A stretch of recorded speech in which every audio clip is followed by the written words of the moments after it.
My whole life has changed since Budapest. Everything moves so quickly that there's another opportunity around the corner, and I think that's the fun part for me, is it's a new challenge and it's a whole new competition.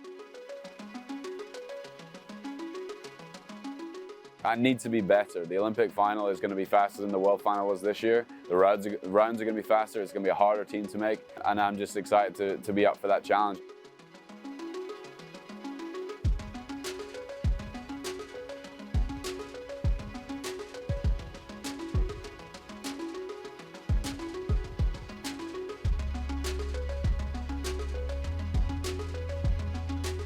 Coming into Budapest, I had never felt better in terms of my athletic and my mental health. For me, it was like, this is the one. And if I can't win this one, then I don't know if I'm going to be able to win one, because this is all I've got.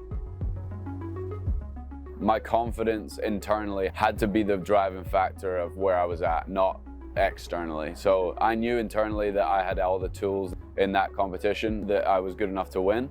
And I didn't need to explain that to anyone else. It takes time and energy to do that.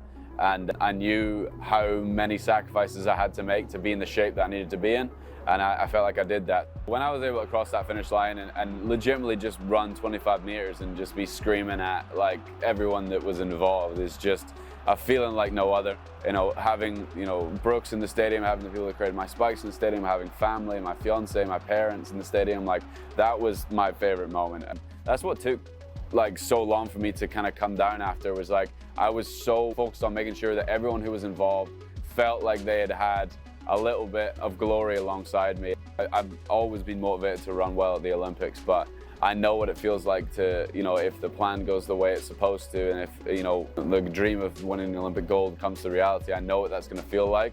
And it's just like a high like no other. And I think that's, got me a step closer to knowing it's possible and getting me more excited about it every day.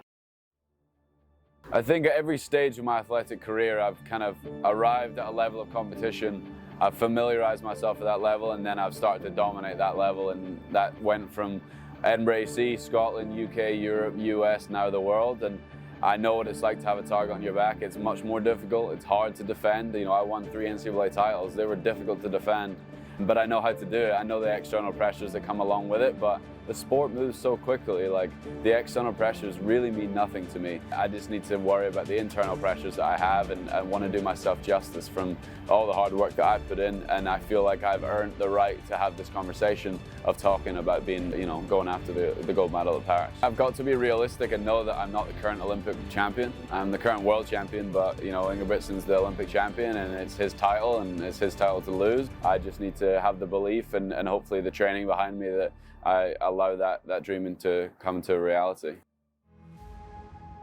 I've had a lot of fantastic opportunities that come my way after the World Championships, and it just excites me. And so the momentum for me is just the excitement. Like, what goals can I set to get me out every day and do my job?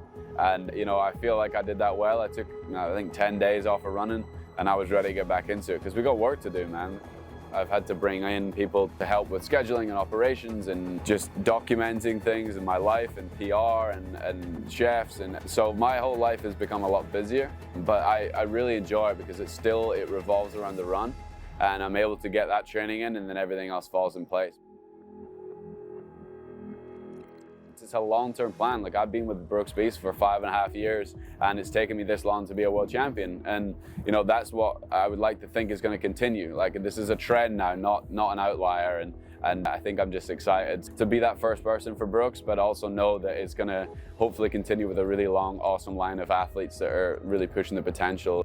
I'm here to put Brooks on the map in terms of fast 15-meter running, and I do think the storyline and the way that I've been nurtured as an athlete is shown through. I think there's scandal after scandal in our sport, and I think the calmness of the way that the Brooks Beasts work and the trajectory all the athletes are on, people find that curious, and hopefully I would like to think that when kids are growing up right now, they're looking at the Brooks Beasts as one of the inspiring teams that they would love to be like that one day. I think what we've done really well is we've nurtured athletes, and Danny's done, and Julian and the whole team have done such a great job of nurturing athletes in their own ability and allowing them to progress the way that they should naturally progress. And that's not the sexiest thing in the world. Like, it's not something that is going to make headlines all the time, but what it does is when it does happen and it does come through, it's honest, hard work, and it's a result that I think is deserving of the work that's been put in. So yes, that's just the way Brooks is as a brand, and I think the Brooks Beasts show that in the way that we promote the sport.